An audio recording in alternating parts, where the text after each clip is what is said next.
બોલો સતગુરુદેવની પોપટરામ બાપા લાભેશ્વરનાથની ઉગમેશ્વરનાથની ઈર્ષાગર ભગવાનની દુધેશ્વર માતની સતગુરુદેવની જય. આજના ભજન લાભુબેનના સ્મરણાર્થે પડઘો કેમ પડે છે? તો એમના આત્માને પરમ શાંતિ મળે, સ્વર્ગમાં વાસ થાય એવી આપણી પ્રાર્થના કુદરત સદગુરુ પરિબ્રહ્મ પરમાત્માને વિનંતી કે તમારું હૃદય વિશાળ છે, તમારું ધામ સર્વોપરી ઊંચામાં ઊંચું અને મોટામાં મોટું છે. અહીંયાથી આવેલ એક જીવને તમારા ધામમાં તમારા હૃદયમાં સમાવી લે. જોકે જેને સદગુરુ વચન મળ્યું એને જીવતા જ મોક્ષ છે, ગયા પછી નહીં. જગતના જીવો ગયા પછી જે કર્મકાંડ રૂપે 10-12 દિવસે જે ક્રિયામણ કરે છે એ ગુરુના બાળકોને જીવતા જ થઈ ગયેલી હોય છે, એટલે એમની પાછળ શોખ નથી હોતો. તો ખરેખર મનુષ્ય દેહ ક્ષણ ભંગુર છે. ક્ષણ એટલે એક આંખ ખુલ્લે અને વિછાઈ જાય એટલી વાર ને ક્ષણ કહેવાય છે. એટલી વારની અંદર આપણું જીવન હતું નહોતું થઈ જાય છે. એટલે ઋષિમુનિઓ કહે છે કે અજરા અમરવત પ્રાજ્ઞ વિદ્યા અર્થમ ચ ચિંતિયેત ગૃહિત એવ કેશેષુ મૃત્યુના ધર્મમાં ચરેત. આ પૃથ્વીલોક એ મૃત્યુલોક છે. આ જન્મે છે, મરે છે, આવે છે, જાય છે, થાય છે, મટે છે, ઉગે છે, આત્મે છે. આ મૃત્યુલોકની અંદર દેહ કરીને કોઈ કાયમ રહી શકતું નથી. જેને આપણે અવતારી પુરુષો કહીશું રામ ને કૃષ્ણ જેવા, એના પણ દેહ નથી રહ્યા તો આપણો પણ નથી રહેનાર. અને આ શીલો આદિ અનાદિથી ચાલ્યો આવે છે. તો એ નક્કી છે, પરંતુ જે દેહ આપણે પ્રાપ્ત થયો એમાં કમાઈ કરીને જાય છે એની જગતમાં બલિહારી છે. કબીર સાહેબ કે જબ તુમ આયો જગત મેં જગ સે તુમ રોઈ, એસી કરણી કર ચલો તુમ હસે જગ રોઈ. મનુષ્ય અવતાર કરણી એટલે શુભ કર્મ કરવા માટે મળ્યો છે. આ શુભ કર્મ ક્યાં છે? સર્વોપરી શુભ કર્મ આપણા રખડતા ભટકતા મનને જગતમાંથી પાછું વાળીને એકવાર ગુરુ વચનમાં લાવીને એમાં સમાઈ દેવું. આ ઊંચામાં ઊંચું સર્વોપરી શુભ મોટામાં મોટું કર્મ છે. બીજા જપ તપ તીરથ હોમ હવન યજ્ઞ વ્રત ઉપવાસ નિયમ જાત્રા પુનદાન આવા અનેક કર્મ છે, પણ બધા કર્મને શાસ્ત્રોમાં અધ્યાહાર થોડાક અધૂરા કીધેલા છે. જ્યારે પૂર્ણ કર્મ જે કર્મથી ધર્મ ઓળખાય, ધર્મ એટલે પરિબ્રહ્મ પરમાત્મા મૂળ ભગવાન, જે ભગવાનને દેહ કરીને જન્મમાં મરવા પાણું નથી, આવવા જવા પાણું નથી, થવા મટવા પાણું નથી. એને નરસિંહ મહેતા કહી તો જ્યારથી જેમનો જેમ છે ત્યારથી તેમનો તેમ છે. કોણ? પરિબ્રહ્મ પરમાત્મા. જ્યારથી જેમનો જેમ છે એમ શા માટે કીધું કે એને કોઈ કહી ન શકે? ત્યારથી તેમનો તેમ છે, વધે ઘટે નહીં વાલો. આવે ન જાય, જાય ન આવે, પૂર્ણાનંદ પરિબ્રહ્મ પુરુષોત્તમ નહીં ભર્યો કે નહીં ઠાલો. એ વસ્તુ કઈ છે કે તમને જે સદગુરુ વચન મળ્યું એની અંદર સર્વસ્વ આવી જાય છે. દરેક ધર્મ અત્યારે જેટલા જગતમાં સંપ્રદાય પંથ પ્રણાલિકા છે 5000 વર્ષથી ચાલુ થયા. એની પહેલા સત્ય સનાતન આત્મધર્મ એક જ હતો. છતાંય અત્યારે જેટલી પંથ પ્રણાલિકા દરેક એક નામનું સ્મરણ કરો એટલે બધા કર્મ આવી જાય છે. બધી પંથ પ્રણાલિકા એક ગુરુ વચનમાં આવી જાય છે. અને બીજી રીતે જેને આપણે દેવી દેવતા રામકૃષ્ણ જેવા અવતારી પુરુષો કહીએ, એ પણ નામનું સ્મરણ થાય તો એની અંદર બધા આવી જાય છે. એનાથી પણ આગળ ભક્તિના શુભ કર્મ, જપ તપ તીર્થ હોમ હવન યજ્ઞ ઇત્યાદિ બધાય કર્મ એક નામના સ્મરણમાં આવી જાય છે. એટલે નામ છે એ સર્વોપરી છે. નામ જાણ્યું એને સર્વે જાણ્યું, સર્વે શાસ્ત્રનો ભેદ. વિના નામે નર નરકે ગયા પટી પટી ચારે વેદ.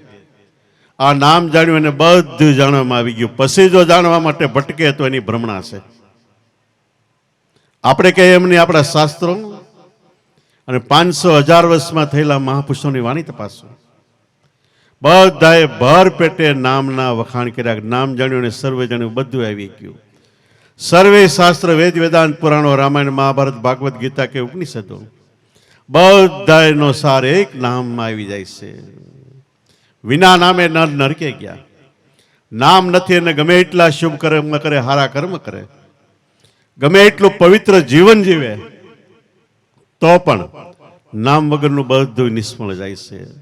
એ નામ સમવડ કોઈ નહીં, જપ તપ તીર્થ કે જોગ, નામ વિનાના સર્વે ઠીકરા જાપે જઈને ફોડે. આ નામની સમાન દેહ કે ઇન્દ્રિયોના કોઈ કર્મ આવી શકતા નથી. કારણ કે બધા દેહ ઇન્દ્રિયના કર્મ છે. જ્યારે આપણે નામ મળ્યું ત્રીજો દેહ. પ્રથમ દેખાય સ્થૂળ દેહ, બીજો આપણું મન બુદ્ધિ ચિત્તંકાર સૂક્ષ્મ દેહ. આ બે દેહ સુધી કર્મ પહોંચે છે, આપણી વિચારધારા પહોંચે, બધું પહોંચે છે. પણ ત્રીજો કારણ દેહ, જ્યાં નામનો વાસ છે, પવન પ્રાણ શ્વાસ, એનું સ્મરણ કરો તો અહીંયા પાપ કે પુણ્ય કાંઈ પહોંચતું નથી. કેવલ મનની શાંતિ, અખંડ આનંદ, અનુભવનો સાગર ઈશોલા લ્યા જ કરે છે. તો આવું નામ સર્વોપરી છે. જેને ગંગા સતીએ વચન કીધું, વચન વિવેક કી મેંડે વચને ભયા પ્રકાશ. જે વચનથી 14 લોક રસાણા. આ વચન કોક કોક ઝવેરલાની પાંસ. વચન વિવેક કી મેંડે. આપણે વચન લીધું પણ પાછળ વિવેક, મર્યાદાથી પાળવાનું છે. વચન સિવાય ક્યાંય પણ આપણું મન બહાર ન જાય, એ મોટામાં મોટો વિવેક છે.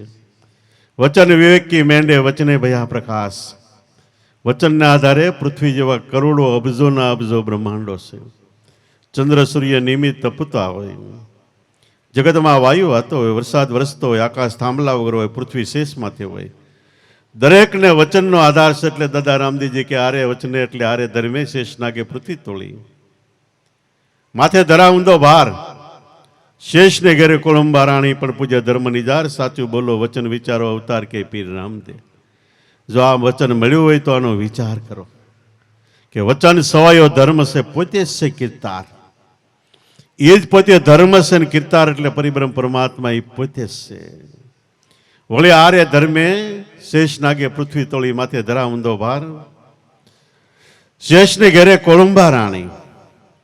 એ પણ પૂજ્ય ધર્મ નિજાર, સાચું બોલો વચન વિચારો અવતાર કે પીર રામદેવ. પૃથ્વી એટલે ધરા. આ પૃથ્વી એક શેષે વચનને આધારે તોડી રાખી છે. નજીકમાં આવતા આપણો દેહ પણ વચનને આધારે એટલે પરિબ્રહ્મ પરમાત્મા આત્માના નામને આધારે છે. નામ આવતા આપણે બાળક રૂપે જીવતા થાય, નામ નીકળી જાય એટલે નનામી નહીં નામ મરણ થઈ ગયું. આ નામને શિવજીએ પાર્વતીને અમરનાથની ગુફામાં ઉપદેશ આપતા મહામંત્ર કીધો કે સતી જેને મહામંત્ર મળે એ અતિશય બેન કે ભાઈ ગમે એ ભાગશાળી છે.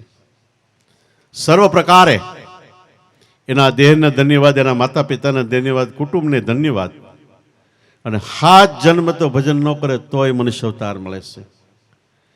આવું વચન મળ્યું છે તો આ વચન છોડીને કે બીજે ક્યાંય કર્મકાંડમાં, નવધા ભક્તિમાં, દેહ ભાવમાં ક્યાંય ચિત્રા ન કાઢવા. આ એકમાં જ ધ્યાન આપો.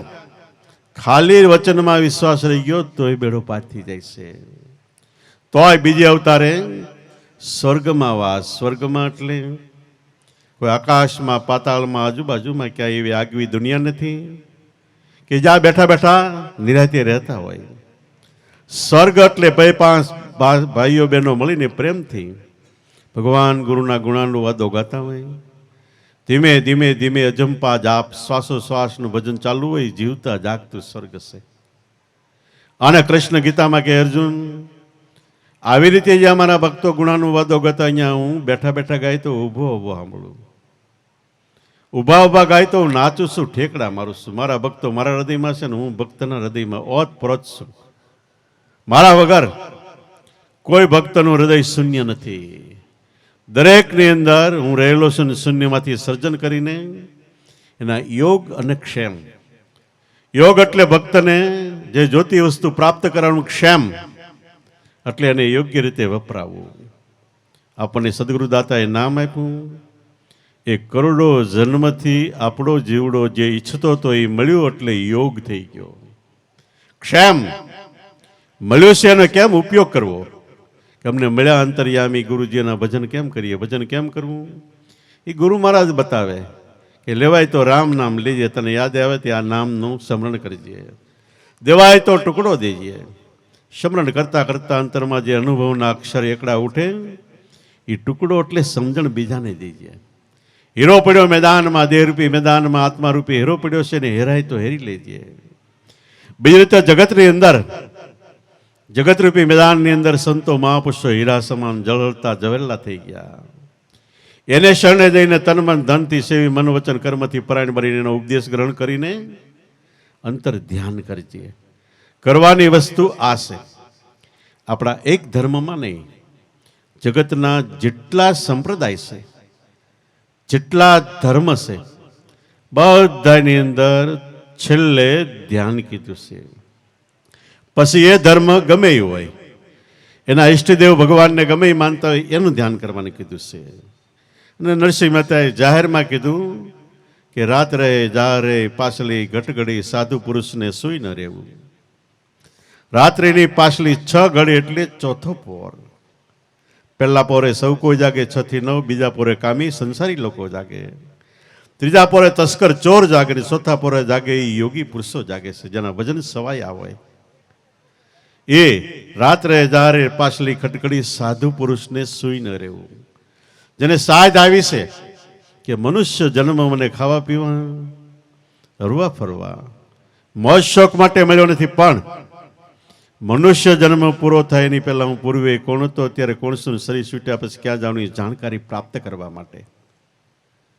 બીજું ધર્મ અર્થ કામ ને મોક્ષ 4 પદાર્થ પ્રાપ્ત કરવા માટે મળ્યો છે. હવે પછી 84 નહીં, એ ધ્યેય નક્કી કરવા માટે મનુષ્ય અવતાર મળ્યો છે. આવો જે વિચાર કરે છે સાચા સાધુ છે. કપડા રંગે એ નહીં, મન રંગી નાખે ગુરુ વચનથી, એનું નામ સાચા સાધુ છે. તો રાત્રે જારે પાછલી ખટકડી સાધુ પુરુષો એને સૂઈ ન રહેવું. સાધુ કોને કહેવા? આપણને સદગુરુ મળ્યા, નામ મળ્યું. હવે નામનું ભજન કરવું એ સાચ છે, એટલે આપણે સૂઈ ન રહેવું. સૂઈ ન રહેવું તો શું કરવું? નિંદ્રાને પરહરી સમરવા શ્રી હરી. દેહની નિંદ્રાનો ત્યાગ કરવો ને મોહરૂપી મહાનિંદ્રા. મોહરૂપી મહાનિંદ્રા એટલે જેટલા પદાર્થ વસ્તુ જોઈ બધામાં આપણું મન બંધાય છે. અને એ પિક્ચર આપણને સપનામાં અથવા તો ધ્યાનમાં સડે છે. એ મોહનો પણ ત્યાગ કરવો, દેહની નિંદ્રાનો પણ ત્યાગ કરી નિંદ્રાને પરહરી સમરવા શ્રી હરિ.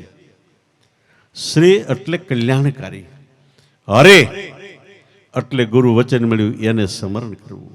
સમરવા શ્રી હરિ, એક તું એમ કહેવું. મારા માટે સદગુરુ પરિબ્રહ્મ પરમાત્મા તું એક જ છો. નામ વચન મારો આત્મા તું એક જ છો. એક તું એમ કહેવું. જોગિયા હોય તેણે જોગ સાધવા. જે જોગી પુરુષો છે એણે હવારમાં વહેલા ઉઠીને જોગની સાધના કરવી. ભોગિયા હોય તેણે ભોગ ત્યાગવો. સંસારી લોકોએ ભોગ તજીને ભગવાનના ભજનમાં લીન થવું.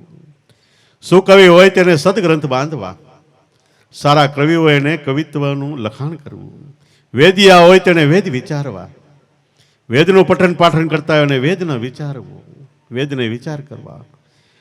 અને આપણે આપણા ધર્મ સંભાળવા. દરેકનો ધર્મ કયો છે? 2 છે. પહેલો ધર્મ આપણી ફરજ છે. ફરજમાં આપણો ધર્મ આપણે સમજવા શીખ્યા, શરીરથી મહેનત કરતા શીખ્યા. તો તનતોડ મહેનત કરો, પ્રેમથી કરો તો થાક નહીં લાગે. અને આળસુ છે એ ખરેખર મોટા મહદ બળ ભાગ્ય છે, એટલે એ ભાગ્યમાં એના કાંઈ નથી. તો સર્વ પ્રકારની આળસ તજીને તનતોડ મહેનત કરો. અને જે મહેનત કરો એ મને ભગવાને ગુરુમાં સોંપેલું કામ એવા ભાવથી કરો તો થાક પણ નહીં લાગે. માતા પિતાની સેવા કરો. અને આપણી આજુબાજુમાં જીવ જીવાય છે એનું ભરણ પોષણને યોગ્ય સાર સંભાળ રાખવો. ટૂંકમાં કહી તો આપણો સંસારનો માળો વ્યવસ્થિત રાખવા પહેલો ફરજ ધર્મ છે. બીજો ધર્મ જો સદગુરુ મળ્યા હોય તો, નામ આપ્યું હોય તો નામ આપનાર સદગુરુનો મહિમા અપરંપાર છે. એટલે મહાપુરુષો કે ગોવિંદથી ગુરુ અધિક છે.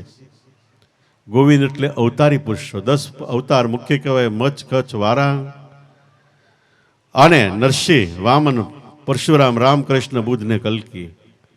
આ ગોવિંદથી પણ ગુરુ મહારાજ અધિક છે. કારણ કે 10 અવતાર ગુરુ કા સેલા, સદગુરુ ફરતા આપ અકેલા.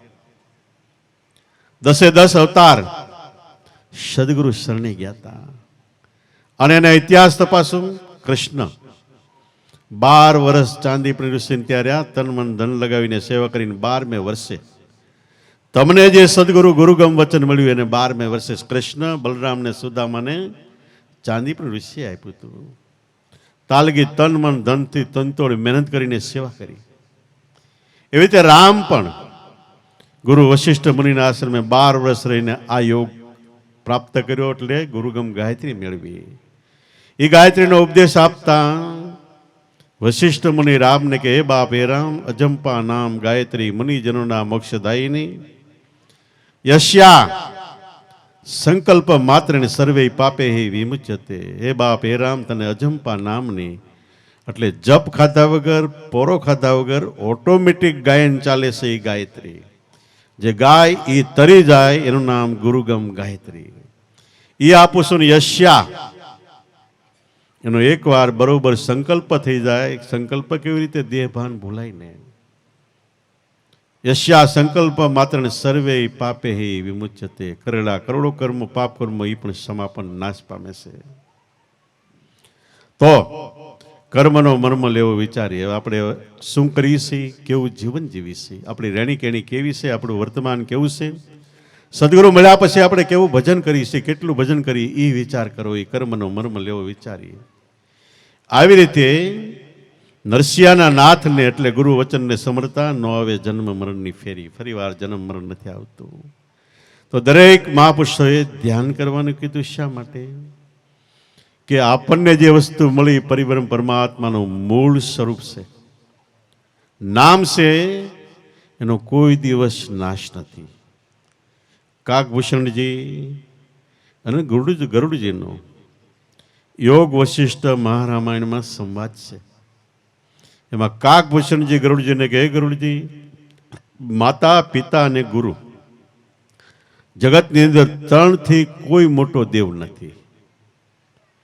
અને એક જે વચન છે એનાથી કોઈ મોટો મંત્ર કે ગાયત્રી નથી.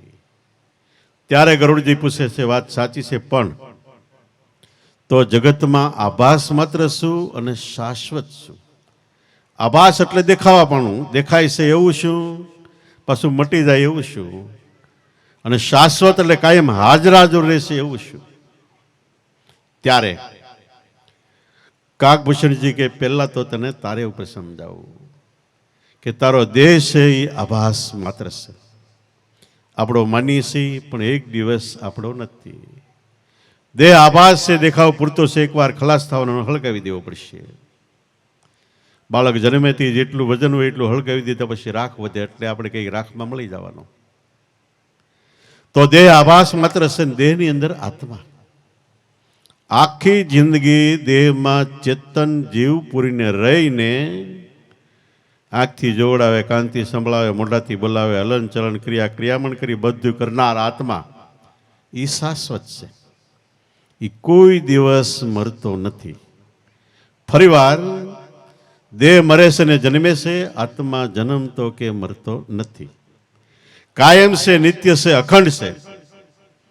તો ગુરુ મહારાજે વચન આપ્યું એ તમારો આત્મા છે, એનો કોઈ દિવસ નાશ નથી. મરણ થાય તે આપણે કરોડપતિ અબજોપતિ હોય, 100ના નાકા જેટલી વસ્તુ સાથે નથી લઈ જતા. જ્યારે ગુરુ મહારાજ આપ્યું નામ, એ આખે આખું નામ આપણે હારે લઈને જાય છે. અહીંથી દેહ છૂટ્યો, આમાંથી નામ નીકળી ગયો નામી, પણ આપણા કર્મ પ્રમાણે બીજો દેહ આપણને મળી ગયો, બાળક રૂપે જન્મ થયો, અહીં શ્વાસ બેઠો અને બીજા બાળકના અંતરમાંથી શ્વાસ ઉપડ્યો. એટલે ગુરુ મહારાજ આપી એ વસ્તુ જન્મો જન્મ આપણી સાથે રહેશે. એટલે કાકભૂષણજી ગરુડજીને કહે, ગરુડજી, આ પૃથ્વી, વાયુ, જળ, આકાશ ને અગ્નિ, 5 તત્વથી આખા જગત બ્રહ્માંડની રચના થઈ છે. એનાય 5 તત્વથી આપણા દેહની રચના થઈ છે. એ 5 તત્વને મેં નાશ થતા જોયા છે. કાકભૂષણજી ગરુડજીને કહે, રામાયણમાં આકાશના 2 તારલા ચંદ્ર ને સૂર્ય છે, એ પણ એકવાર ખરી જાય છે. અને આવા અનંત બ્રહ્માંડો છે, એ પણ એકવાર નાશ થાય છે. તો એ બધું આભાસ માત્ર દેખાવ પૂરતું છે, એમાં ક્યાંય મન નહીં લગાડવાનું. શાશ્વત હાજરા જોડે એક જ ગુરુ વચન છે, જેનો કોઈ દિવસ નાશ નથી. બધું નાશ થઈને એમાં મળી જાય છે, પાછું એમાં ઉત્પન્ન થઈને બહાર આવે, પાછું એમાં મળી જાય છે. પણ ગુરુ વચન અખંડ, આબાદ, નિત્ય, કાયમ, અવિચળ, જે કાંઈ કહ્યું એ રૂપે કાયમ છે, એમાં મન લગાડવાનું. એ વસ્તુ મળી છે આપણને. એટલે દરેક ધર્મનું આપણે અગાઉ કીધું મૂળ આવી ગયું, દરેક દેવી દેવતા અવતારી પુરુષ આવી ગયા, અને દરેક પ્રકારના ભક્તિના સારા સારા શુભ કર્મ પણ આવી ગયા. તો એ મળ્યું છે. હવે એમાં એક પેલા આપણે ભાગશાળી માનવું આપણી જાતને, કે આ વચન મળ્યું એને ગોતતા દાદાશ્રીએ કીધું કરોડો જન્મ હોઈ જાય તે મળે, એ મળ્યું છે એટલે આપણે ભાગશાળી છીએ. હવે મળ્યું છે એને માણવું. માણવું એટલે આપણે સાવ ભિખારી હોય, ચિત્રે બેહાલ હોય, માંડ માંડ ખાવાનું પૂરું થતું હોય, અને કદાચ અબજોપતિ થઈ જાય તો અબજોપતિ થયા પછી ધનના ઢગલાની આજુબાજુમાં જ આપણે આટા મારીએ, ક્યાંય દૂર ન જાય. એમ ભક્તિ જ્ઞાનમાં આપણે ભિખારી હતા. ગુરુમાં જે નામ આપ્યું એટલે આપણે જ્ઞાનીના જ્ઞાની, વિદ્વાનના વિદ્વાન, પંડિતના પંડિત સર્વોપરી બની ગયા. એની આજુબાજુમાંથી ક્યાંય આપણું મન બહાર ન જાય, એ ખ્યાલ રાખવાનો. તો આને મળ્યું એનું માન્યું કહેવાય. તો આપણા હૃદયમાં એક દિવસ સદગુરુદાતાએ જે નામ આપ્યું છે એને ડંકો વાગશે. અંતરમાં ડંકો વાગશે એટલે કામ, ક્રોધ, મોહ, લોભ, છળ, કપટ, ભ્રમણા, રાગ, દ્વેષ, ઈર્ષા, મારું તારું, દગો, કૂડ, કપટ, પ્રપંચ, પાખંડ, અનાચાર, ભ્રષ્ટાચાર, દુરાચાર, વ્યભિચાર, પાપાચાર બધાય ભાગી જાય. જેમ મધ્ય જંગલ હોય, હાથીનું ઝુંડ હોય એટલે મોટું ટોળું હોય, પણ કેસરી સિંહ એક ત્રાડ પાડે એટલે હાથી જેવું જનાવર ભાગતું થઈ જાય. એમ સત્યનામ વચન કેસરી સિંહ છે. એનો અવાજ એની ત્રાણ અંતરમાં પડશે એટલે આ બધા ભાગી જાય. એટલે મહાપુરુષો કે કેસરી કેરા નાદે નાશે, કોટિક કુંજર જૂથ છો ને. કેસરી સિંહના નાદથી, અવાજથી બધા ભાગી જાય છે. એમ નામનું સ્મરણ કરતા કરતા કરતા, સ્મરણ એટલે માળા, નામની માળા કરતા કરતા એક દિવસ એવો આવશે ઓટોમેટિક જેનું તમે સ્મરણ કરો એ સામે સ્મરણ ચાલુ થઈ જાય. તઈ આપણામાં કોઈ પ્રકારની મલિનતા, વિકારો કોઈ વસ્તુ નહીં રહે. તમારી જાતે તમને નક્કી થાય કે મારો મોક્ષ થઈ ગયો, ઉદ્ધાર થઈ ગયો. કોઈ કહે એમ નહીં. અને એને ગોરખનાથ કે સતનામ કા દિયા ડંકા, તાકુ મિટ ગઈ સર્વે શંકા. આવી રીતે જેને અંતરમાં નામનો અવાજ ચાલુ થઈ ગયો, પ્રાણમાં, શ્વાસમાં સતનામનો ડંકો પડી ગયો, તાકુ મિટ ગઈ સર્વે શંકા. એને જન્મ મરણની શંકા નથી, 84ની નથી, કે કોઈ પણ પ્રકારની ભય, ભ્રમણા, સંશય કાંઈ નથી. કાળ, મહાકાળ એને ખાઈ શકતો નથી. તાકુ મિટ ગઈ સર્વે શંકા. નકર જેની એવી શંકા પડી હોય તો જિંદગીભર નથી જાતી, એકાબીજામાં પડી હોય તો નથી જાતી. પણ સ્મરણ કરતા કરતા જ્યારે નામનો ડંકો પડશે તે સર્વે શંકા ઓટોમેટિક વહી જાય. સતનામ કા દિયા ડંકા, તાકુ મિટ ગઈ સર્વે શંકા. સતનામ કી ગ્રાહી ટેક, તાકુ મિટ ગઈ જમકી વેટ. સતનામની ટેક ગ્રહી એટલે નિયમ લીધું. કબીર કે મેં નિયમ લીધું, લઈ શકે નહીં કોઈ.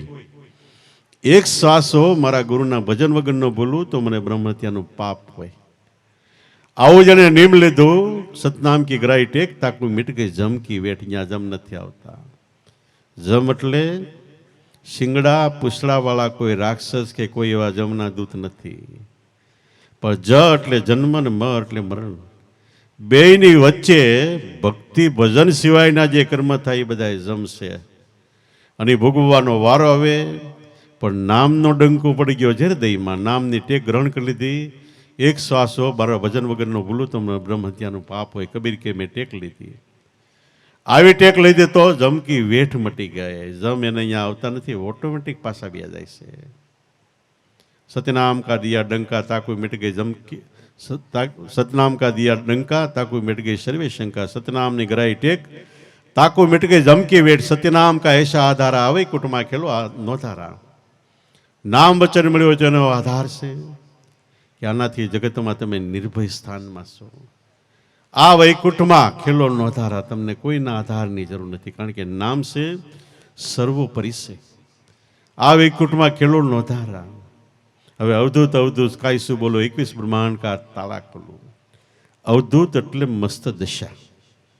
મસ્ત દશા એટલે દેહ ભાવ છૂટી ગયો 3 કાળમાં. દેહ મારો નથી ને દેહ હું નથી, જગતનો હું નથી ને જગત મારું નથી. આ મસ્ત દશા અવધૂત દશા. એ બોલવા પણ નથી, ઓટોમેટિક આપને લાગી ગઈ અંતરમાં. અવધૂત અવધૂત કાંઈ શું બોલો, 21 બ્રહ્માંડ કા તાળા ખોલો.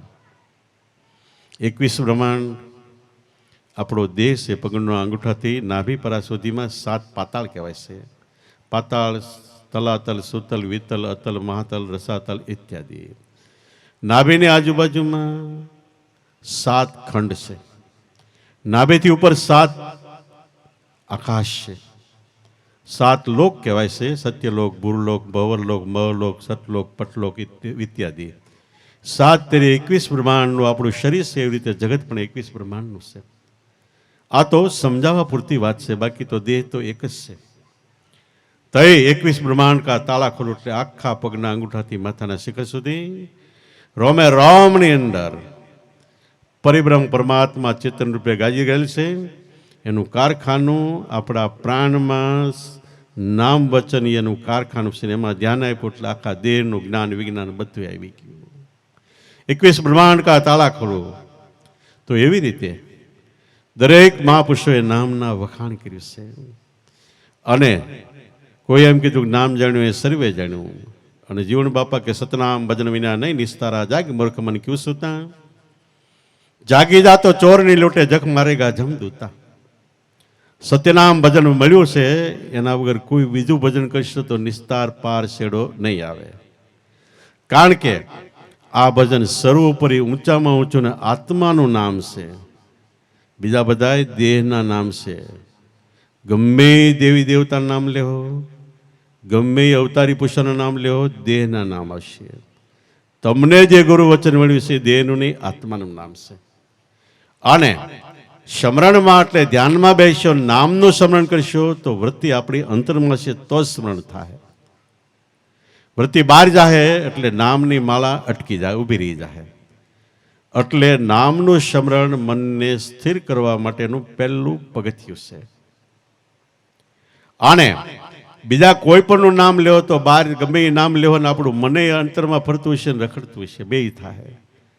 એટલે મનને વશ કરવા માટે, સ્થિર કરવા માટે સર્વોપરી ઊંચામાં ઊંચું નામનું સ્મરણ છે. એ નામ આપણા અંતરમાં છે. અંતરમાં છે એટલે ક્યાં છે? પહેલો દેહ દેખાય સ્થૂળ દેહ, બીજો સૂક્ષ્મ દેહ મન બુદ્ધિ ચેતનકાર, ત્રીજો કારણ દેહ પવન પ્રાણની અંદર શબ્દ વચન બ્રહ્મ રૂપે નામ ગાજી રહેલ છે. અને એ આપણું અંતઃકરણ છે, અંતરમાં છે. તો સદગુરુએ નામ અંતરમાં આપ્યું ને હવે અંતરમાં મન રાખીને એનું સ્મરણ કરો. ફરીવાર સદગુરુએ નામ આપ્યું આપણા અંતરમાં છે, તો આપણા બધેથી મનને અંતરમાં લાવીને એનું સ્મરણ કરો. તો આપણો અવાજ ઠેઠ સુધી પહોંચશે. બહાર ગમે એટલું સ્મરણ કરશો તો અવાજ પહોંચશે નહીં. પાંડવો અને કૌરવો જુગાર રમવા બેઠા. જુગાર રમતા રમતા દગાબાજીથી પાંડવો બધું હારી ગયા. છેલ્લે દ્રૌપદીને હારી ગયા. દુષ્ટ દુશાસન, મામો શકુની અને દુર્યોધન ત્રણેય દ્રૌપદીને સોટલો પકડી ઢળીને ભરી સભામાં લાવ્યા આબરૂ લૂંટવા માટે. સભા ખીચોખીચ હતી. દ્રૌપદીને એમ થયું ભીષ્મ પિતા સૌથી ગઢા છે ને મારા સસરાના બાપાના બાપા છે. એને કીધું કે મારી લાજ બસાવે. એ ઊંધું ગાલી ગયા, કારણ કે કૌરવનું ના જ ખાતા હતા. દ્રોણને કીધું કે તમે ગુરુ સમાન છો, આબરૂ બસાવી, એ ઊંધું ગાલી ગયા. કેટલાયને કીધું કોઈએ લાજ ન બચાવી. પછી પાંડવોને કીધું કે તમે બચાવી, એ તો હારી ગયા હતા એટલે મજબૂર હતા. પછી દ્રૌપદીને યાદ આવ્યું મારો ભાઈ કૃષ્ણ છે, એ ભગવાન છે, એને આરાધ કર્યું ને એ આવશે તો મારી લાબરૂ બસાવશે. કૃષ્ણ સભામાં નહોતા. કૃષ્ણ, કાનુડાન, ગોપીનાથ ને જનાર્દન કેટલાય નામ લીધા. તું આવે મારી આબરૂ જાય છે, આબરૂ જવાની તૈયારી હતી. ભગવાન નો આવ્યા કૃષ્ણ. છેલ્લે દ્રૌપદીએ શું કીધું કે હવે મારી આબરૂ જવાની તૈયારી છે, મારા અંતરમાં શું વીતતું હશે, શું થતું હશે, કેવી વ્યથા એટલે કેવું દર્દ હશે, મારા અંતરમાં શું છે, તું અંતરની જાણતો હોય ને અંતર્યામી હોય તો આવ. ધડધન ચીર પૂરવા માંડ્યો કૃષ્ણ. ક્યાં અવાજથી? અંતર્યામી. અંતર એટલે પ્રાણમાં, શબ્દ બ્રહ્મ રૂપે વચનમાં તું રહેતો તો તું આવજે. તો આપણને જે નામ મળ્યું છે એ અંતરમાં છે, અંતર્યામી રૂપે છે, શબ્દ બ્રહ્મ રૂપે. ન્યા આરાધ કરો તો એ આવશે. બહાર આરાધ કરશું, દેહથી આરાધ કરશું તો થોડા ઘણા કાર્ય સફળ થાય, પણ ભક્તિ સફળ નહીં થાય. એટલે અંતરમાં એ છે આરાધ, એનું અંતરમાં કરો. અને આરાધ કરવા માટે આપણને સદગુરુદાતાએ કેવી રીતે આરાધ કરવું, શું કરવું, બધી યુક્તિ સહિતની ભક્તિ બતાવી છે. આપણને જે નામ મળ્યું છે શ્વાસોશ્વાસનું ભજન છેલ્લે સુધી ચાલે છે. બીજું કોઈ પણ ભજન છે. મંદિરે જતા હોય પણ શરીર પરાધીન થઈ ગયું એટલે ખાટલા અવસ્થા એટલે મંદિરે જવાનું નિયમ તૂટી ગયો. પાણીએ નાહીને પૂજા પાઠ કરતા પણ કે હવે બેઠું નથી થવા તો નાવા ધોરણ નિયમ અટકી ગયું, હાથ પગ હલતા બંધ થઈ ગયા, પૂજા પાઠ બંધ થઈ ગઈ. અને આંખે દેખાતું બંધ થાય, દર્શન બંધ થઈ ગયા, કાને સંભળાતું બંધ થાય, ધૂન બૂન સાંભળતા બંધ થઈ ગયા, બધું બંધ થઈ ગયું, મોઢું બંધ થઈ ગયું. તો એ કઈ ભક્તિ ટકે છે? ફક્ત શ્વાસ ચાલુ હોય. અને સદગુરુદાતા એ શ્વાસનું ભજન બતાવ્યું, છેલ્લે સુધી હાલવું હોય. એ શ્વાસ બંધ થાય એટલે આપણું મરણ. તો સદગુરુએ શ્વાસનું ભજન બતાવ્યું ને કીધું કે શ્વાસાની કરો સમરણી, જપો જંપા જાપ, પરમ તત્વસુ ધ્યાન ધરો તો સોહમ આપો આપ. એ સોહમ પરોવી પવનમાં, એટલે નામને શ્વાસમાં મેળમાં પરોવીને એ સોહમ પરોવી પવનમાં મનસુ બાંધી, મેળ મનનો મેળ એમાં બાંધીને બ્રહ્મગાંઠ હૃદય ધર્યું આત્મા શું નક્કી કરીને ઈસબીદ આવી રીતે માળા ફેરવો તો આ માળા કામ આવશે. તો દેવોને પણ દુર્લભ એવો આપણો મનુષ્ય અવતાર મળ્યો છે. દેવો સ્વર્ગમાં બેઠા બેઠા દેવોનો રાજા ઇન્દ્રને પ્રાર્થના કરે કે એકવાર તું અમને મનુષ્ય અવતાર આપ. શા માટે? કે અહીંયા જે આપણે કમાઈ હારી કરી એનાથી સ્વર્ગ મળે. પણ સ્વર્ગમાં બેઠા બેઠા એક દિવસ કમાઈ પૂરી થાય એટલે પાછું અહીં પડવાનું છે. એની પહેલા દેવો એમ કે પડવાનું ન આવે એની પહેલા તમને મનુષ્ય અવતાર આપી દે એટલે મેં કમાઈ કરી. એ મનુષ્ય અવતારની ઈચ્છા કરે ને આપણે એની બાજુ જઈએ છીએ. ઉલટું થઈ ગયું છે. તો દેવો પણ જે દેહની ઈચ્છા કરે એવો સર્વશ્રેષ્ઠ ઊંચામાં ઊંચો મનુષ્ય અવતાર છે. બીજી રીતે કહી તો 84 લાખ અવતાર છે, એમાં ઊંચામાં ઊંચો માણસ અવતાર છે. કારણ કે માણસને 10 ઇન્દ્રિયનું જ્ઞાન છે, 52 અક્ષર બોલી શકે છે, અને વિચારવાની બધી શક્તિ આપણામાં છે. ઢોર ઢાખર પશુ પક્ષી પ્રાણી માત્રને દુઃખ થાય, રોગ થાય, બધું થાય, એ ભોગવે ને ખ્યાલ આવે ને દર્દી થાય, પણ આ કેમ થયું છે એ ખબર નથી પડતી. એ માણસને ખબર પડે. એમાં છૂટવું કેમ? ધડધન દોડીને દવાખાને જાય, એ માણસને ખબર પડે છે. તો આવો સંપૂર્ણ સૂઝબૂઝ વાળો મનુષ્ય અવતાર વળી ઉપરાંત છેલ્લે ભગવાનને પ્રાપ્ત કરવાની સુરતા. આ સગવડ એક જ માણસ અવતારમાં છે, બીજે ક્યાંય નથી. સુરતા એટલે મન, બુદ્ધિ, ચિત્ત ને અહંકાર ચારેને ભેગા કરીને નામમાં ચોટ કરવું એનું નામ સુરતા છે. ઢોર ઢાખરું પશુ પક્ષી પ્રાણી માત્ર એ ચારેને ભેગા નથી કરી શકતા. આપણે જો જ્ઞાન સત્સંગ સાંભળતા સાંભળતા મહેનત કરી તો આપણે વહેલા મોટા ભેગા થાય. ની સુરતા છે એ શબ્દમાં જાહે એટલે થવાનું, જે કરવાનું તે બધું પરિપૂર્ણ થઈ ગયું. તો આવો સુંદર મનુષ્ય અવતાર મળ્યો. અંધગન જથ્થામાં ખોટી રીતે વેડફાઈ ન જાય કાળજી રાખવી. એટલે મહાપુરુષો કહે તને મળ્યો મનુષ્ય અવતાર માંડ કરીને એમાં ભજાને ભગવાને હેત કરીને તેથી ખાશો જમનો માર પેટ ભરીને માટે રામ નામ સંભાળ. અને મનુષ્ય અવતાર વી ગયો તો ગઈ પણ પાછી ફેર નહીં આવે, મૂર્ખ મુંડક માર ભવસાગરની ભૂલવણીમાં વીતી ગયા યુગ 4 ફેરા ફરીને. તને મળ્યો મનુષ્ય અવતાર માંડ કરીને, એમાં ભજાને ભગવાન હેત કરીને, તેથી ખાસો જમનો માર પેટ ભરીને. આવી રીતે 84માં ન જવું હોય તો ભજન કરો, મોક્ષ મેળવવું હોય તો ભજન કરો, અને જીવતા જ તમારું સ્વરૂપ તમારા આત્માની ઓળખાણ કરવી હોય તો આ મનુષ્ય અવતારમાં એકમાં થાય તો ભજન કરો. તો આ મનુષ્ય અવતાર મળ્યો છે એ ખાવું પીવું હરવું ફરવું મોજ શોખ મેરી તેરી નિંદા ટીકા ઈર્ષા વેરજે દગો કૂડ કપટ પ્રપંચ પાખંડ અનાચાર ભ્રષ્ટાચાર વ્યભિચાર દુરાચાર પાપાચાર આ બધું રાખમાં રોળવા જેવું આપણું જીવન છે. એટલે મહાપુરુષો કે ખોમાં ઈડલો હાથથી આવો અવસર પાછો નહીં મળે. મનુષ્ય અવતાર રૂપી ઈડલો પ્રાપ્ત થયો સામાં ભગવાન મેળવો તો મેળવી શકે એટલી શક્તિ એટલી હીરો કહેવાય છે. આવો ખોમાં ઈડલો હાથમાં છે, સંતો મળે છે, સદગુરુ મળે છે, નામ મળે છે, પછી આપણે કાંઈ નોકરી તો આપણી દાંડાય. સદગુરુએ તો નામ આપ્યું એટલે શું આપ્યું? આપણે ભૂખ્યા હોય ફર્સ્ટ ક્લાસ થાળી પીરસાઈને આવે, 32 ભાતના ભોજનને જે કાંઈ કહેવાય બધું, પછી થાળી પીરસા પછી ખાવું આપણે પડે છે. પણ કેટલાય ડાયા હોય કે આપણને ભૂખ ભાંગે તો ખાઈ, ખાધા પહેલાં ભૂખ ન ભાંગે. એમ સમરણ ભજન કરો તો ખરેખર જે થવાનું છે થાય, એ ન કરો તો ન થાય. થાળી પીરસેલી પડી રહે ને આપણે કાંઈ ઉપયોગ ન કરીએ તો ભૂખ ન ભાંગે. એમ મનુષ્ય અવતારમાં સદગુરુ મળ્યા એટલે બધું આપી દીધું છે. હવે મળ્યું છે ને માણવાનું, મોજ કરવાની, આનંદ કરવાનો. તો ખોમાં ઈડલો હાથથી આવો અવસર પાછો નહીં મળે. જો વહી ગયા તો 84 લાખ અવતારના ચક્કરમાં ફરવું પડશે. 184 4 યુગે પૂરી થાય, યાદ રાખો બરોબર. અને 4 યુગ એટલે 43 લાખ અને 20,000 વર્ષનો સમય થાય, તે 4 યુગ પૂરા થાય છે. એટલા ગોળ ચક્કરમાં ન ફરવું હોય તો ભજન કરો. કોઈ બેઠો બંદા ખાખમાં, ખાખમાં એટલે રાખમાં, છેલ્લામાં હળગી નું થવાનું, રાખ રહેવાની છે, કાંઈ હાથમાં નથી આવવાનું. કોઈ બેઠો બંદા ખાખમાં, માથે ત્રિવિધિના તાપ પડે. ત્રિવિધિ એટલે આધિ વ્યાધિ અને ઉપાધિ, ત્રણેય જાતના દરેક મનુષ્ય ઉપર તાપ મળે છે. પણ ભજન કરે એ તાપમાંથી મુક્ત થાય છે. પાંડવો કે લાખાગરમાં પુરાણા એટલે આ જગતમાં અહીંયા ભડભડતો અગ્નિ છે. પણ કૃષ્ણ જેવા કોઈક ગુરુ મળ્યા હોય તો અહીંયા લાખાગર બંધાતો હતો અને કૃષ્ણે હામે નર્મદાને યમુનાને હામે કાંઠે ભોયરું નીચે જ ખેંચ્યું. લાખાગર બંધાયો ત્યારે ભોયરું લાખાગરને અંબાડી દીધું.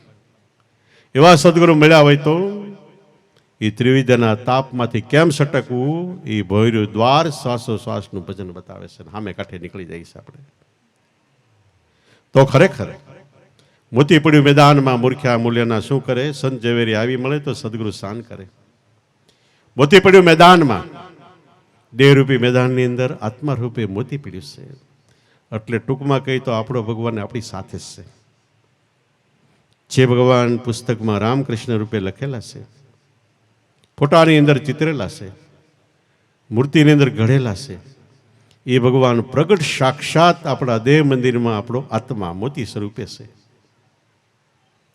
મોતીને એરણમાંથી મૂકો, ગમે એટલી મજબૂત એરણ હોય, માથે ઘણ મારો, મોતી ફાટતું નથી, ફીટતું નથી, કટકા નથી થતું, એરણમાં ઉતરી જાય છે.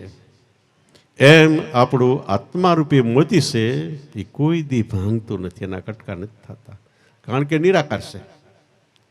પાણી છે, એની ઉપર ધોકા મારો તો એ નથી કટકા થાય. એવી રીતે હવામાં ગમે એટલા ધોકા મારો તો હવાના કટકા નથી થતા. તો એનાથી તો આપણો આત્મા છે નિરાકાર, સૌથી ઊંચું સ્વરૂપ છે, એ કોઈ દી ફાટતું ફીટતું ભાંગતું તૂટતું ક્યારેય નથી થતું. એ તો જ્યારથી જેમનો જેમ છે, આપણે અગાઉ કીધું એમ ત્યારથી તેમનો તેમ છે. તો મોતી પડ્યું મેદાનમાં, દેવરૂપી મેદાનમાં આપણી સામે જ પડ્યું છે. પણ મૂર્ખ્યા મૂલ્યનું શું કરે? મૂર્ખ્યા કોને કહેવાય? કે અંતર ખોજ કર્યા વગર જગતમાં બારોબાર રખડે છે, ભટકે છે, અને મૂર્ખ્યા કહેવાય. નહીતર પરિબ્રહ્મ પરમાત્મા ભગવાન જન્મ થયો ત્યારથી હું કહું એમ નહીં. આપણે ગીતા, ભાગવત, રામાયણ બધા મહાપુરુષો કે અને આપણા સંતો કે તેરા ઘટમાં પીયું બિરાજે. કોઈ કે તારા ઘટમાં છે ઘનશ્યામ, કોઈ કે હે રૂડા રામ વાણિયા, હે મન વાણિયા તારો ધણી માલિક શેઠ આ નગરમાં છે. સામેથી કહે છે બધા. અને એમાં અંતરમાં છે, પણ આપણા અંતરમાં પ્રગટ નથી. જ્યારે મહાપુરુષોએ એને અંતરમાં પ્રગટ કર્યો છે, એટલે અનુભવ કર્યો છે. અને અનુભવ કર્યા પછી એકવાર એનો અનુભવ થઈ ગયો તો પછી આપણે કોઈ જન્મે કોઈ કાળે એનાથી જુદા નથી, એ આપણાથી જુદા નથી. સુરદાસજી ભજન કરવા એક ગામથી બીજે ગામ ગયા. જાતા ઘણી વખત એટલે રસ્તો એનો જાણીતો. સુરદાસ પણ એમને તો હાલીને વ્યા જાય. એકવાર 3 વાગ્યે ભજન પૂરા થયા અને 2 દિવસનો ઉજાગરો પોતાના ગામે એકલા હાલીને જતા, તેમાં રસ્તો ચાતરી ગયા એટલે ભૂલાઈ ગયો, ખેતરમાં સડી ગયા. તો વાડી આવી, વાડી પાસે કૂવો આવ્યો. કૂવો આવ્યો એટલે કૂવામાં પડી જતા એક છોકરો કહે, સુરદાસ ત્યાં તમે કૂવામાં પડી જાઓ, આમાં જમણી બાજુ હાલો. તેમ હાલવા માંડ્યા. જરા જરા એમ હાલે છે ત્યાં કૂવાની સર આવી, મશીનમાં ઉતારવાની હોય. તો એ સુરદાસ ત્યાં કૂવાની સર છે, પાછા વળી જાઓ. તે પાછા વળ્યા.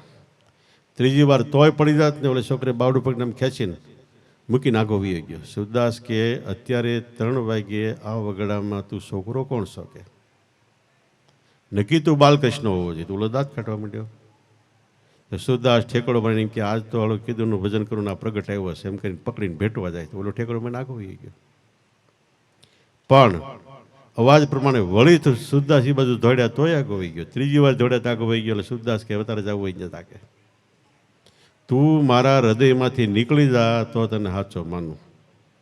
તઈ કૃષ્ણ ભેટી પીડ્યા કે તમારું હૃદય એ તો મારે રહેવાનું, અમારે ભગવાનને રહેવાનું ઠામ છે, ઠેકાણું છે. અને હિમાલયમાં ધ્યાન કરવા વાળા જ્યારે તુરિયાતી તાળી લાગે એટલી વાર એના હૃદયમાં અમે છે ભગવાન. કે મૂર્તિ પૂજા કરવાવાળા મૂર્તિ પૂજા કરતા કરતા પોતાનું દેહ ભાન ભૂલી જાય એટલી વાર એને અમે સામે દર્શન આપીએ છીએ. પણ મારા ભક્તોના હૃદયની અંદર ભગવાન કે હું કાયમ છું, એ મારી અંદર કાયમ છે. અમારું બેયનો જન્મનો ઓતપ્રોત છેડો છે, આ કોઈ દી તૂટતો નથી. એટલે ખરેખર આપણા હૃદયમાં છે, પણ સંતોના હૃદયમાં તો પ્રગટ છે. એટલે મૂર્તિ પૂજવા, ભજવા, સેવવા, વંદવા યોગ્ય છે. તો મૂર્ખ્યા હોય એ સંતો મહાપુરુષોની વાત માનતા નથી, એટલે મૂર્ખ્યા મૂલ્યનું કિંમત શું કરે. અને ખરેખર જો સમજણ આવે તો સમજણ વગર જે ગુરુ સાધના કરે છે, અભ્યાસ કરે છે, એને ગુરુ વગર જ્ઞાન નથી મળતું. બધી વસ્તુ જોઈ જોઈને નકલથી આવડી જાય, પણ અંતર ધ્યાન છે, અકલ કળા છે. સદગુરુ વગર કોઈ દિવસ કોઈને કળવામાં આવતી નથી. એટલે સમજણ વગર ભરે કરે સાધના, ગુરુ વગર જ્ઞાન નહીં મળે. પારસમણીનું પારખ્યું લોઢાને કંચન કરે. પારસમણીનું પારખ્યું, પારસમણી નામનો પદાર્થ લોઢાને અડે તો હોનું કરી દેશે. પણ શરત ને કેવી છે કે લોઢાની ઉપર કાટ ન હોય છે, કાટ હોય તો હોનું ન થાય. એમ પારસમણી સમાન સંતો મહાપુરુષો છે. આપણે લોઢા જેવા નિષ્ઠુર, કઠોર, ભયંકર, પાપી, પ્રપંચી, કામી, ક્રોધી હોય તો આપણે સોના જેવા જળહળતા બનાવી દેશે. પણ એનાથી આગળ આપણા સદગુરુ, જેમાં પૂરેપૂરી શ્રદ્ધા રહી ગઈ જિંદગીના છેડા સુધીમાં, કોઈ દી ચડ ઉતર ભાવ ન થયો, પ્રેમમાં ભાવમાં વધઘટ ન થઈ, ઓટ ન આવી, તો પારસમણીએ પારસમણી પોતાની સમાન બનાવી દે છે. એટલો મહિમા એનો ઊંચામાં ઊંચો છે. એટલે લોઢાને કંચન કરે. એવી રીતે તરી ઉતરવું પ્રેમથી, જેમ જળની માથે ઝાંઝ તરે. કાયા કાચો કુંભ છે પણ એમાં અમીરસ નૂર જરે. તરી ઉતરવું પ્રેમથી. સમદર આપણે સામે કાંઠે જવું મારી પર પડ્યા તો થોડીક વાર આપણા શરીરમાં તાકાત હોય એટલી વાર તરી જઈને પછી જઈએ બીજા દઈ તળીએ. પણ નાવડું હોય તો નાવડામાં બેહી જાય ને સળસળાટ હાલવી જાય. કેટલો દરિયો ઊંડો છે, કેમ છે એ ખબર ન હોય ને આપણે કદાચ હુઈ જઈએ તોય સામે કાંઠે વ્યા જઈએ. એમ ભવસાગર તરવો. ભવસાગર એટલે આપણી 7 ઇન્દ્રિયો, આંખ, કાન, નાક, મોઢું, ગુદા ને ઉભરેશ્વર, 7 ઇન્દ્રિયોમાં વિષયોના પ્રવાહ હોય છે, એને ભવસાગર કહેવાય છે. આપમેળે જો તરીને જવા નીકળવા જાય તો બુડી જાય. પણ સદગુરુ નામનું નાવડું આપે, એમાં જો બેસી જાય તો આપણે હુતા હોય તો સામે કાંઠે પૂગી જઈએ. તો તરી ઉતરવું પ્રેમથી, જેમ જળની માથે જહાજ તરે. જળની માથે જહાજ સળસળાટ હાલ્યું જાય છે. દરિયો કેટલો ઊંડો એની કાંઈ એને નથી ખબર. તો કયા કાચો કુંભ છે આમાં અમીરસ નૂર જરે. કયા કાચો કુંભ, કુંભ એટલે ઘડો છે. કાચો ઘડો હોય પકવા વગરનો ઢગલો, અને એની માથે થોડુંક પાણી રડો બધા ઢગલો થઈ જાય, સાફ થઈ જાય, માટી ભેગા માટી થઈ જાય. એમ દેહ પણ એકવાર માટી ભેગો માટી થવાનું. 5 તત્વ પૃથ્વી, વાયુ, જળ, આકાશ ને અગ્નિ, 5 તત્વથી આપણું શરીર બંધાણું છે. એ માટીનો જ ભાગ છે. પાછું એકવાર હળગાવી દે એટલે વાયુ તત્વ વાયુ ભેગું મળી જવાનું, જળ તત્વ વરાળ થઈને આકાશમાં ઉડી જવાનું, અગ્નિ તત્વ અગ્નિ ભેગું મળી જાય, પૃથ્વી તત્વ રાખ થઈને પૃથ્વી ભાગે બધાની ભેગા મળી જવાના. કયા કાચો કુંભ છે. કોઈએ કીધું કયા કાશી ગાજલી દેશ દેશાવર જાય, જાપે આવીને ખોટકાય અને ઘર ભીતર ન થાય. કોઈએ કીધું કયા કાશની પૂતળી ઠમકે તૂટી જાય, મઢો જો ગુરુ નામથી તો કોઈ દી કટકાર ન થાય. પણ આમાં અમીરસ નૂર જરે.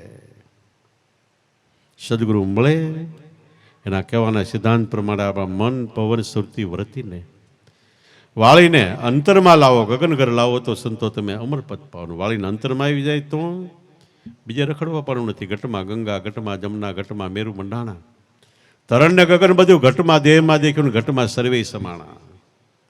સંસારિયામાં ગોરખનાથ કે અમને સદગુરુ મળ્યા એને ઉતાર્યા બહુ પારા, મસંદર ચરણે ગોરખ બોલ્યા કાયામાં દેહમાં કોઈ જા કીર્તારા. દરેકે એ જ કર્યું છે. તો કહે તિલકદાસ સુરા સંગ્રામે, તિલકદાસ કે સુરવીર છે એ સંગ્રામે પીડ્યા છે. સાચા સુરવીર કોને કહેવાય?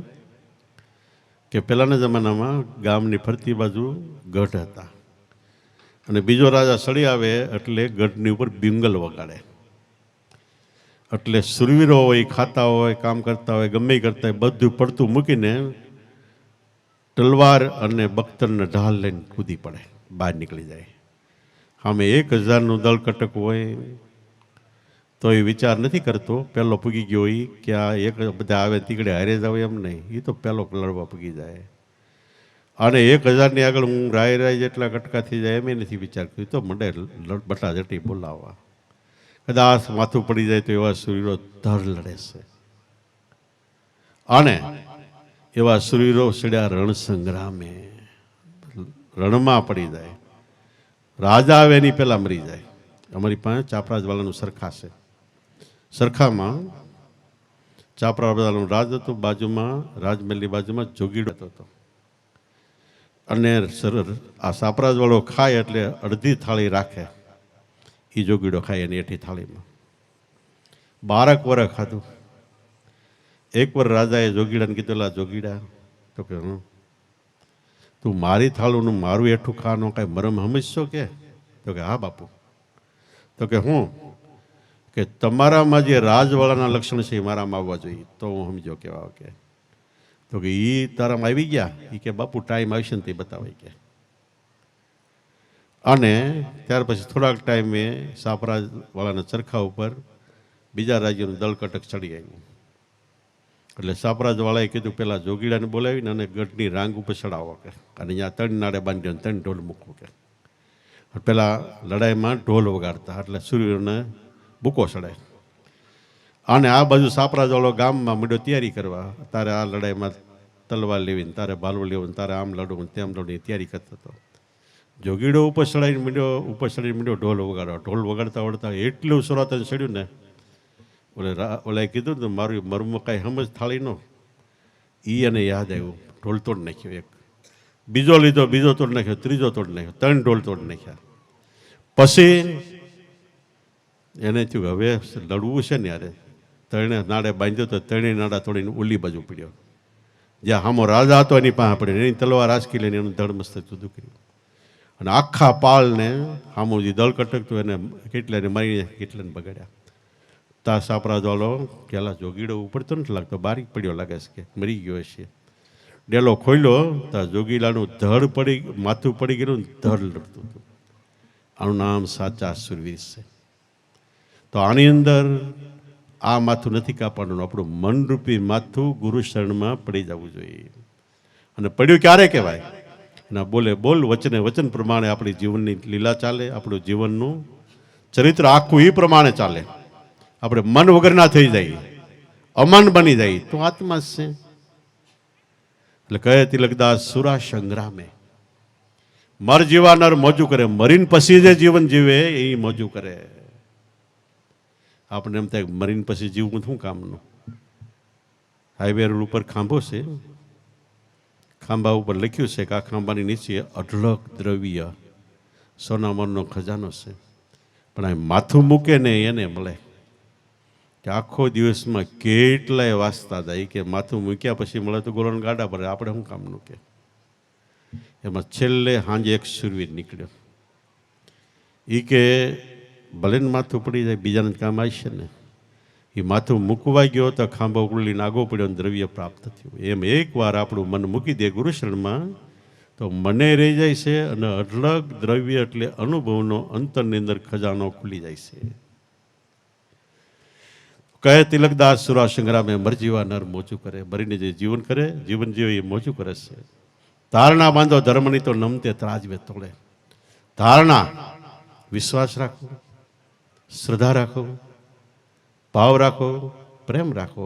શેમાં? ધર્મમાં એટલે ગુરુવચનમાં. ગુરુવચનને ધર્મ કીધો છે. તો નમતે ત્રાજવે તોડો. તો ધર્મ બતાવનાર સદગુરુ આપણે નમતે ત્રાજવે તોડશે, વધારે આપશે માગણી કરતા. નરસિંહ મહેતાના જીવનમાં જ્યારે જ્યારે જેટલું જેટલું માગ્યું એની કરતાં ભગવાનને હવાયું આપ્યું. અને 4 પ્રસંગ તો જબરજસ્ત આખી રાત આખ્યાના લે એવડા છે. એક ઊંડી સ્વીકારી, એક શામશાના વિવાહ કર્યા, કુંવરનું મામેરું પૂર્યું અને બાપનું હરાત કર્યું. નરસિંહ મહેતાને કલ્પનાને એવા 4 પ્રસંગ કર્યા. નમતે ત્રાજવે તળ્યું. પણ કોનું તળે? જેણે ભજન કર્યું હોય એનું. આપણે કોકને પૈસા દેવાના હોય ને કે મને પૈસા આપો, આપણે ચેક લખી દઈએ. 5,000 માગતો તો આપણે 5,000નો ચેક લખી દઈએ. બેંકમાં જમા કરાવવા જાય, આપણી 5,000 કરતાં વધારે થોડીક બેલેન્સ હોય ને તો ચેક મંજૂર થાય, 5,000 એવલાને મળે. બેલેન્સ ન હોય તો ચેક પાછો પડે. એમ સંતો, મહાપુરુષો, અવતારી પુરુષો એ પહેલાં કમાઈ કરીને બેલેન્સ કરી છે સદગુરુના ખાતામાં. શ્વાસોશ્વાસનું ભજન કર્યું એ બેંક બેલેન્સ છે. શ્વાસનું સ્મરણ કરો, નામનું સ્મરણ કરો, એ તમારું પુણ્ય છે, બેંક બેલેન્સ છે, શક્તિ છે, તપ છે. એ જમા કરો પછી કુદરતને ચેક લખજો મારું આટલું કામ કરીએ એ નમતું વધારે કામ કરશે. પણ જો ખાતામાં બેલેન્સ નહીં હોય તો ચેક પાછો પડશે. એટલે બેલેન્સ કરવા માટે જ આપણે ભેગા થાય છે. ભજન, સત્સંગ, ધ્યાન, સમરણ. એ સમરણ વધારે થાય એટલા માટે, ભાવ પ્રેમ વધે એટલા માટે ભજન સત્સંગ છે. અને ભજન સત્સંગથી પહેલાં તો આપણા અવગુણ દૂર થાય, આપણને ખ્યાલ આવે, આપણી ભૂલ સુધારો થાય, અને હૃદયનો પ્રેમ, ધગસ, ઉમંગ વધે. એટલે ઓટોમેટિક સહજ પણ આપણે હલવા ફૂલ જેવા થાય અને ભજન શક્તિ વધતી જાય. એટલે કહેવાનો સારી છે કે મનુષ્ય ધર્મ કઠણમાં કઠણ માંડ પ્રાપ્ત થયો છે. એમાંય સદગુરુ મળવા કઠણ છે એ મળ્યા છે, નામ મળવું કઠણ છે એ મળ્યું છે. હવે એક જ પગથિયું નામમાં આપણું મન મળી જાય એને માટે કાયમ ધ્યાન, સ્મરણ, ભજન, સત્સંગ. અને કદાચ એ ન થઈ શકે તો એની સામે શ્રદ્ધા, વિશ્વાસ ને પ્રેમ. આ ત્રિપુટી મંજૂર થાય એટલે આપણે જે ધારી એ કરી શકીએ છીએ. એટલે આપણે પ્રથમ આપણી જાતને અતિશય ભાગ્યશાળી માનવી. આપણને રાજા મહારાજા પણ વસ્તુ ન હોય એવી વસ્તુ આપણને મળી છે. રાજા મહારાજા પણ કદાચ એ અબજોપતિ, કરોડોપતિ છે, પણ એક જિંદગીનો આ સુખ ધનના સુખ ધણી છે. અને આપણી પાસે તો ગુરુ કૃપાનું જે ધન છે એ ધન તો જન્મો જન્મ સાથ આપનાર છે. એટલે જાતને ધન્ય માની, મનુષ્ય અવતારને ધન્ય માની, અને જેટલું થાય એટલું નામનું શ્રવણ, સાથે સાથે શ્રદ્ધા, વિશ્વાસ ને ભાવ પ્રેમ આટલું રાખીએ એટલે આપણા જીવનને ધન્યવાદ અને આપણો બેડો પાડી છે. તબિયતને હિસાબે વહેલું બંધ કરીએ છીએ. બોલો સતગુરુદેવની, પોપટરામ બાપાની, દુધેશ્વર માતની, લાવેશ્વર નાથની, ઉગમેશ ઈર્ષાગર ભગવાનની, સતગુરુદેવની.